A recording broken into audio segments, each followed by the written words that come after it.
सृष्टि coaching YouTube channel में आप तमाम छात्रों का स्वागत है।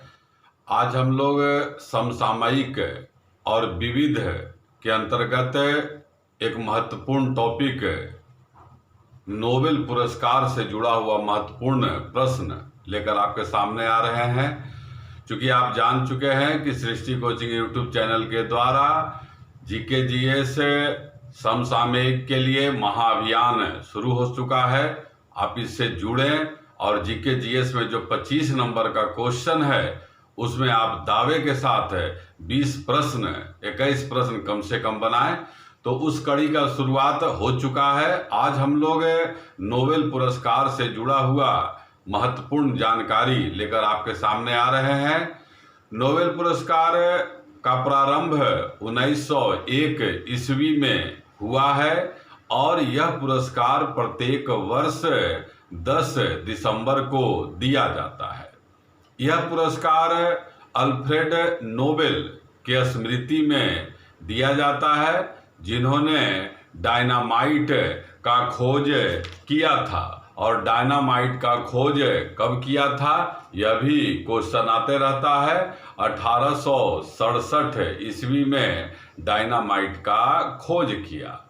अल्फ्रेड नोबेल पेशा से चिकित्सक थे और प्रारंभ में जो है यह पुरस्कार 5 क्षेत्र में दिया जाता था। बाद में अर्थशास्त्र के क्षेत्र में भी दिया जाने लगा। इसका घोषणा 1968 ईस्वी में हुआ और पहली बार अर्थशास्त्र के क्षेत्र में 1969 में नोबेल पुरस्कार दिया गया। उन 6 क्षेत्रों का नाम भी आते रहता है। आपको याद रखना है 6 क्षेत्र कौन कौन है। तो पहले तो आप साइंस वाला तीनों याद रख लीजिए, भौतिक शास्त्र, रसायन विज्ञान और जीव विज्ञान। इसके अलावा 3 क्षेत्र और कौन है तो अर्थशास्त्र, शांति और साहित्य के क्षेत्र में यह पुरस्कार दिया जाता है। शांति का जो पुरस्कार है नॉर्वे के राजधानी ओस्लो में दिया जाता है और जो अन्य पुरस्कार है वह स्वीडन का राजधानी जो है स्टॉकहोम से दिया जाता है। ओस्लो से शांति का पुरस्कार और स्टॉकहोम से जो अन्य पुरस्कार है वह दिया जाता है। आता है नोबेल पुरस्कार पाने वाला सबसे कम उम्र का व्यक्ति कौन है। तब अब मलाला यूसुफजाई को सबसे कम उम्र में जो है यह पुरस्कार दिया गया। उस समय आयु जो है मात्र 17 वर्ष आयु था। फिर इसके बाद आपको याद करना है कई पुरस्कार का चर्चा 6 पुरस्कार का हुआ है 6 क्षेत्र का। उसमें भौतिक शास्त्र, रसायन विज्ञान और अर्थशास्त्र का पुरस्कार किस संगठन के द्वारा दिया जाता है। तो आंसर होता है royal Swedish academy of sciences के द्वारा दिया जाता है। साहित्य के क्षेत्र में यह पुरस्कार किस संगठन के द्वारा दिया जाता है।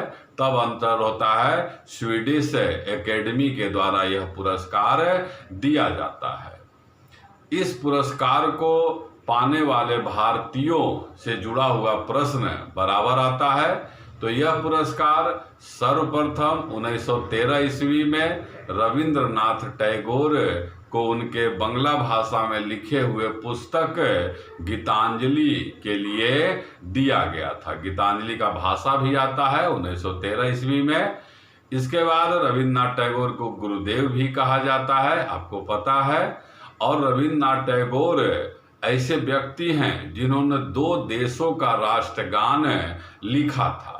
भारत का जनगण मन रविंद्रनाथ टैगोर के द्वारा लिखा गया और जो बांग्लादेश का राष्ट्रगान है अमार सोनार बांग्ला, उसका रचना भी रविंद्रनाथ टैगोर के द्वारा ही किया गया है। इसके बाद जो है सी वेंकटरमन हैं। इन्हें 1930 ईस्वी में भौतिक शास्त्र का टॉपिक प्रकाश के लिए दिया गया था। मदर टेरेसा को दिया गया। मदर टेरेसा को 1979 में शांति के क्षेत्र के लिए नोबेल पुरस्कार दिया गया था। आपको पता रहना चाहिए कि मदर टेरेसा ने एक संगठन बनाया था, आते रहता है, मिशनरीज ऑफ चैरिटी, और मिशनरीज ऑफ चैरिटी का स्थापना 1950 ईस्वी में हुआ। और यह संगठन जो है मानव के कल्याण के लिए लगातार कार्य करता रहता है। इसके बाद आपको दिया गया 1968 ईस्वी में हरगोविंद खुराना जी को मेडिसिन के क्षेत्र में यह पुरस्कार, नोबेल पुरस्कार मिला। फिर 1983 ईस्वी में सुब्रमण्यम चंद्रशेखर को भौतिक शास्त्र के लिए यह पुरस्कार दिया गया। 1918 ईस्वी में अर्थ शास्त्र के लिए यह पुरस्कार अमर्त्य सेन को दिया गया था। और 2014 ईस्वी में कैलाश सत्यार्थी को पुरस्कार दिया गया शांति के क्षेत्र में। 2001 में भी यह पुरस्कार एक भारतीय को मिला है साहित्य के क्षेत्र में, वी.एस. नायपाल को यह पुरस्कार दिया गया।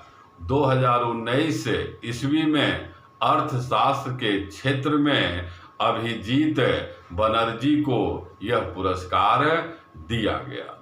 तो आपने नोबेल पुरस्कार से जुड़ा हुआ कुछ महत्वपूर्ण चर्चा हमने किया है। यदि हमारा यह जानकारी आपको अच्छा लगता है तो आप इसे अधिक से अधिक शेयर करते रहें। और आप जीडी एसएससी जीडी का जो महाअभियान सृष्टि कोचिंग यूट्यूब के द्वारा प्रारंभ किया गया, आप उससे जुड़ें और अधिक से अधिक लाभ उठाएं।